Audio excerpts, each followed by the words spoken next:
Hey! Salut, bienvenue sur VeggieFit Challenge.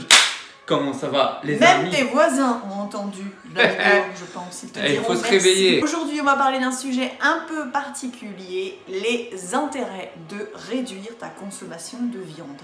Attention, attention. Cette vidéo n'est absolument pas faite dans le but de te culpabiliser parce que tu manges de la viande. Non, non, non. C'est simplement dans le but de t'expliquer quels sont les facteurs, quelles sont les informations que nous avons prises en compte pour passer, nous, végétariens, ce qui nous a motivés à passer végétarien et ce qui peut éventuellement te motiver, je dis bien éventuellement, parce que ça n'est absolument pas une obligation, éventuellement te motiver à réduire ta consommation de viande et, si tu le souhaites, l'arrêter complètement. Juste ici, tu vois notre sommaire. Donc nous allons voir les 5 intérêts qui nous ont motivés à arrêter la consommation de viande, Et en sachant à nous motiver. Absolument, oui, tout à fait. En sachant qu'il y a bien d'autres intérêts à arrêter de manger de la viande ou de réduire sa consommation de viande. En tout cas, ce sont les 5 principaux qui sont connus du grand public et qui nous ont convertis au végétarisme. Premier intérêt, la défense de la cause animale. Est-ce que tu sais que chaque année dans le monde, il y a 68 milliards d'animaux terrestres tués pour la consommation humaine? Dans le monde, 68 milliards d'animaux terrestres. Ça veut dire que ça ne compte même pas les poissons, la pêche. Est-ce que tu te rends compte que 68 milliards d'animaux ne peuvent pas vivre tous au grand air, grandir heureux et être nourris de manière saine? Ça n'est absolument pas possible, 68 milliards d'animaux. Bien sûr, tu as les élevages bio, qui là effectivement ils bénéficient de conditions d'élevage un peu plus humaines.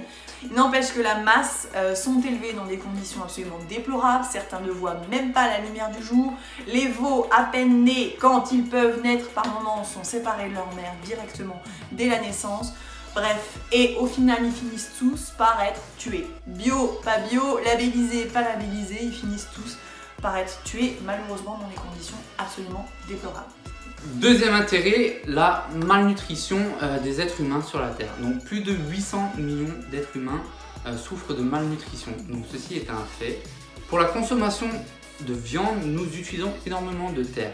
Cette terre, nous la rendons donc indisponible pour la cultivation de céréales. Céréales qui seraient donc utiles pour nourrir les êtres humains qui souffrent de malnutrition.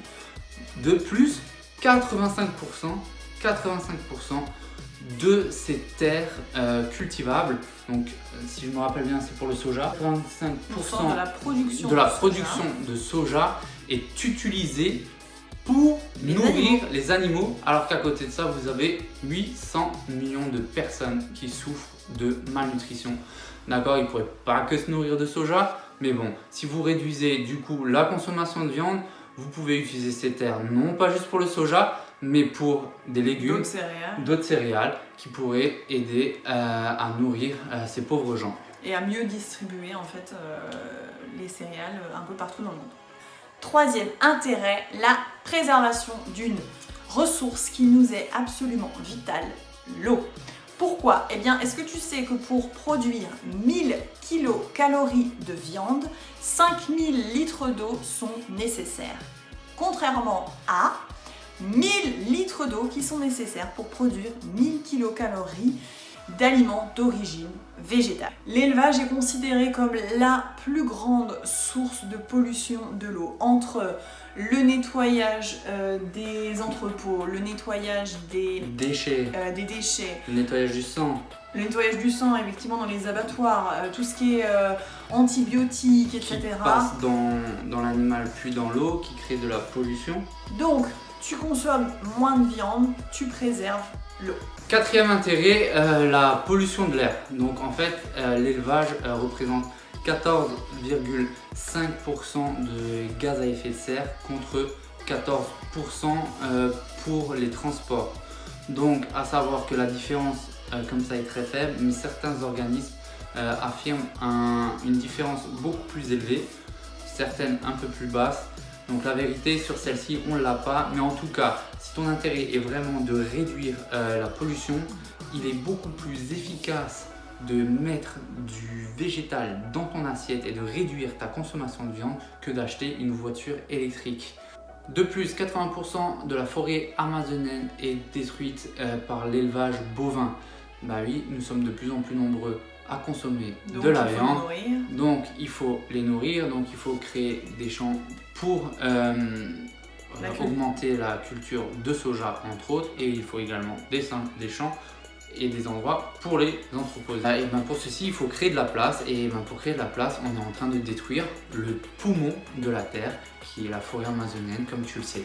Cinquième intérêt, là il est aussi important, c'est pour ta santé. Est-ce que tu sais que 3/4 des nouveaux pathogènes, donc une bactérie est dite pathogène quand elle affecte la santé, 3/4 des nouveaux pathogènes qui ont atteint les humains proviennent de produits d'origine animale. Pourquoi? Malheureusement, il est de plus en plus fréquent d'avoir recours à des antibiotiques que l'on donne aux animaux. Ces antibiotiques, ça tu le sais déjà, j'en suis sûre, se retrouvent dans la viande. Ce qui se retrouve dans la viande, ça se retrouve dans ton assiette.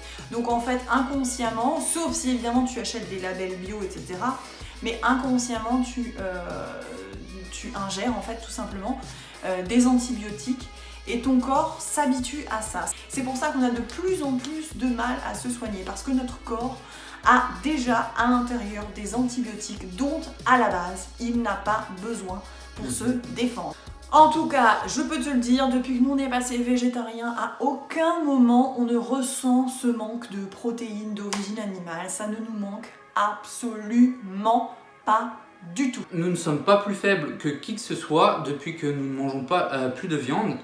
À savoir que toutes les infos que nous venons de te partager, nous les avons découvertes grâce à l'association L214, et nous t'avons mis le PDF avec, que tu peux télécharger. Voilà, que tu peux télécharger avec les chiffres et que tu peux donc du coup voir partout. N'hésite pas à partager en commentaire ton ressenti là-dessus. Tu peux voir aussi juste ici les liens d'accès à Instagram, Facebook et à notre blog. On a fait un article d'ailleurs beaucoup plus détaillé sur le sujet, on t'invite à le regarder. On espère que cette vidéo t'a plu, que tu sois végétarien, vegan, végétalien ou que tu manges de la viande. On espère en tout cas que cette vidéo t'a donné plein d'informations très utiles. En attendant, ne loupe pas la prochaine vidéo, on t'expliquera, si jamais ça t'a plu, comment passer petit à petit, étape par étape, step by step, un peu plus végétarien, sans aller trop dans les extrêmes. Et n'oublie pas, juste en bas également, tu as accès à notre blog. Donc sur notre blog, tu peux rentrer ton adresse mail dans notre guide exclusif de 14 jours sur comment avoir plus d'énergie. Yeah. Et on ne parle pas d'alimentation végétarienne. Donc si tu n'as même pas l'intention de devenir végétarien, ce bonus est aussi fait pour toi. Donc en tout cas, les VeggieFit Challenge, on travaille pour un monde meilleur tous ensemble. À très bientôt, à la semaine prochaine. N'oublie pas de cliquer sur la cloche, de t'abonner, et on se dit à la semaine prochaine. Bienvenue sur la chaîne des pois chiches, parce que quand t'es végétarien, tu bouffes du pois chiche. Allez, 1, 2, 3. Hey. C'était quoi ça? Là, je te goûte. D'accord, et donc on fait pas le hey ensemble? Merci. Hey. Yes. Donc là t'as une slime, nanana.